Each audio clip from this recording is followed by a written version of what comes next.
Good morning. સવારના 6 વાગી ગયા છે. હું કિચનમાં આવી ગઈ છું. એક સાઈડ ચા થાય છે, બીજી બાજુ નાસ્તાની તૈયારી કરી રહી છું. અને હાની અને માન્ય લોકો ઉઠી ગયા છે. તે લોકો સ્કૂલમાં જવા માટે મતલબ રેડી થાય છે. ત્યાં સુધી હું તેમના માટે નાસ્તો બનાવું છું. એમને મેથીના ભજીયા ખાવા હતા, તો મેં મેથીના ભજીયાની તૈયારી કરી દીધી હતી. અને એ લોકો માટે નાસ્તામાં એમનો સૂકો નાસ્તો લઈ જવો હતો, તો મેં સૂકો નાસ્તો એમનો પેક કરી દીધો. પાણીની બોટલ બી એમની રેડી કરી દીધી, બેગમાં રાખી દીધું છે. અને એમના માટે હું અત્યારે મેથીના ભજીયા, મેથી તો બેસ્ટ છે શિયાળામાં. મેથી મતલબ જેટલી ખાવ એટલી સારી, પૌષ્ટિક છે. તો મારા ઘરમાં મેથી બહુ જ વપરાય છે. શિયાળામાં હું બહુ જ મેથી વાપરું છું.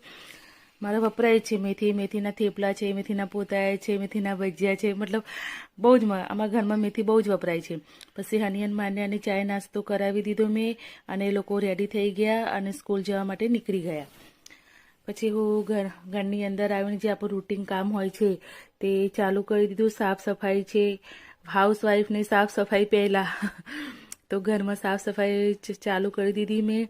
વચ્ચે એક રીના ઉઠી ગઈ હતી, તો મેં એને બી ચાય નાસ્તો કરાવી દીધો. પછી તે બહાર રમે છે, ત્યાં સુધી હું ઘરનું કામ કરું છું. મેં કિચનમાં આવીને લંચની તૈયારી ચાલુ કરી દીધી, કારણ કે મારી બંને દીકરીઓનો ઘરે આવવાનો ટાઈમ થઈ ગયો છે. સ્કૂલનો ટાઈમ એમનો 1:30 હોય છે છૂટવાનો.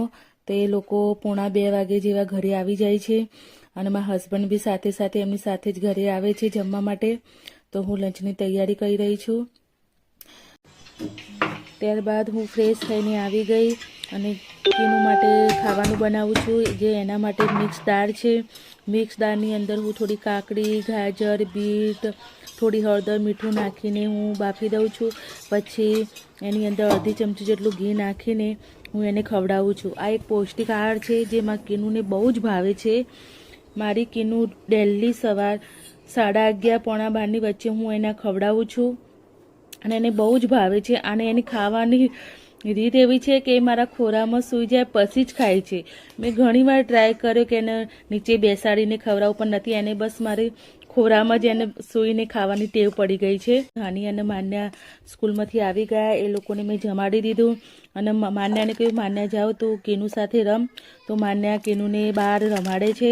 ત્યાં સુધી મારે થોડા વાસણ થોડું બાકી હતું, તે કામમાં હું લાગી ગઈ. ત્યાર પછી માન્યાએ કીધું, મમ્મી કીનુને નીંદ આવે છે. તો મેં પછી કીનુને લઈને એને સુવડાવી દીધી. તે સૂઈ ગઈ ત્યારે મારું કામ બી ત્યાં સુધી રેડી થઈ ગયું હતું, બધું પતી ગયું હતું. પછી મેં કીધું ચલો હવે રીલ બનાવવાનો ટાઈમ થઈ ગયો છે. રીલનું કામ પતી ગયું એટલે માન્યાને ટ્યુશન જવાનો ટાઈમ થઈ ગયો હતો. તો માન્યાને હું ટ્યુશનમાં મૂકી આવી. ત્યાં સુધીમાં તો કીનું ઉઠી ગઈ. તો એને ફ્રેશ કરવા માટે હું બહાર એને ફરવા માટે લઈ ગઈ. એને બહાર ફરવું બહુ જ ગમે છે એની સાયકલમાં. તો હું એને અમારી સોસાયટીની અંદર જ મેં 4-5 ચક્કર લગાવ્યા. એની મજા આવી ગઈ. ત્યાર પછી ચલો માન્યા આવી ગઈ હતી ટ્યુશનમાંથી. તો ચલો પાર્સલ જે મેં રિસીવ કર્યું હતું આજે, તો આજે એને ઓપન કરું છું કે અંદર શું આવી છે. મને તો ખબર જ છે કે અંદર પાર્સલની અંદર શું હતું. એ મેં માન્યા માટે એક ડ્રેસ મંગાવ્યો હતો, જે માન્યાએ પહેરી જોયો તો રિયલી બહુ જ સરસ લાગતો હતો. બહુ જ એટલે બહુ જ, એ તો બહુ જ ખુશ થઈ ગઈ.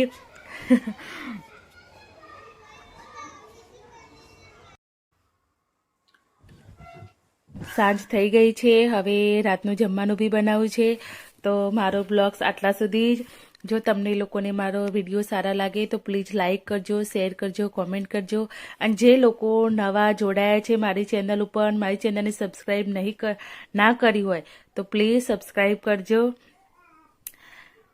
ઓકે, તો બાય, જય શ્રી કૃષ્ણ.